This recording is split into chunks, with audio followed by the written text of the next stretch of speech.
Travailler le cèdre, c'est le meilleur temps. Hein. Il est tendre.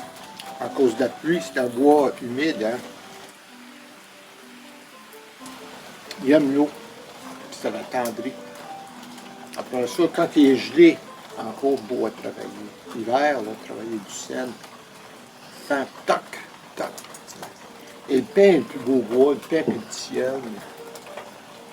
Du cèdre, j'ai commencé avec le cèdre. Toujours, je reviens toujours à le cèdre parce que c'est mon bois de racines, on peut dire. Mes racines sont là.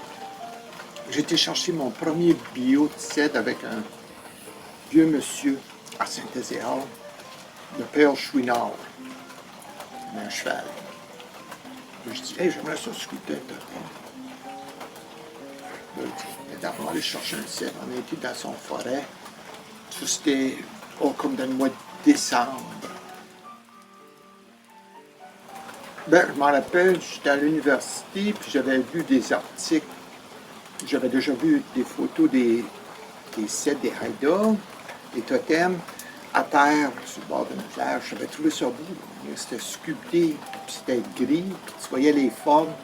Puis là, il retournait vers la terre, hein, il était en train de détériorer, mais c'était tellement beau, comme des vagues un peu. Fait que là, j'ai trouvé 2 livres de Marius Barbeau. Puis c'est là que j'ai gardé ces livres-là avec moi, puis je les ai encore. C'était sur les totems, documentaires, tout bien détaillé avec des photos, puis des belles histoires, la mythologie indienne. C'est là que j'ai parti. Vraiment, mes racines, c'est la graine à semer qu'on peut. Après ça, j'ai continué. J'ai commencé totem. J'en ai fait 2. Après ça, j'étais à Saint-Jean-Port-Joli pendant 2 ans. Encore, ben là, j'ai appris des différents styles de sculpture, mais c'était toujours ma base, les totems. J'ai continué à jouer là-dedans. Puis là, j'ai commencé à travailler des masques, comme je te disais tantôt, le masque du vent.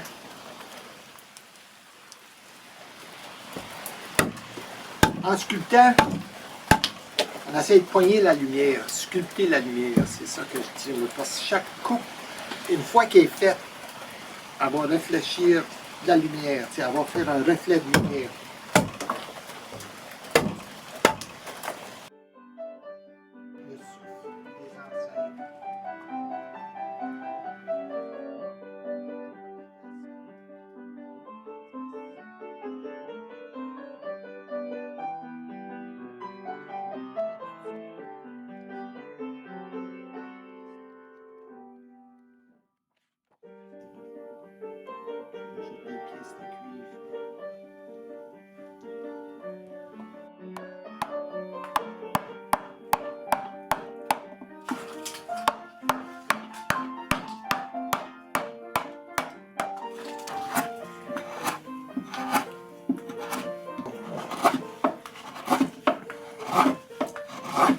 Ça, les Amérindiens ont vraiment parti, on pourrait dire, parti en peur à faire des totems quand ils ont eu des outils de fer des Blancs. Ça, c'était un des outils préférés, un outil courbé. Ils travaillaient tout, hein, le cèdre, pour eux autres, c'était le bois principal. Ils faisaient même des paniers tressés avec des racines.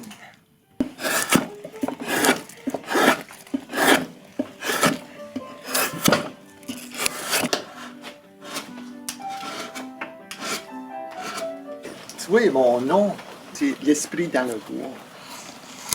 Puis j'ai toujours été comme un peu en quête de mon esprit, de mon propre âme.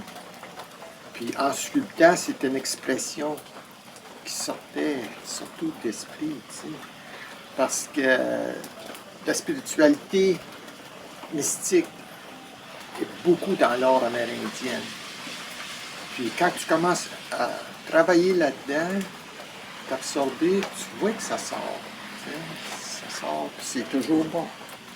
Ça fait toujours de quoi tu vas plus loin. L'art, c'est l'expression de la divinité.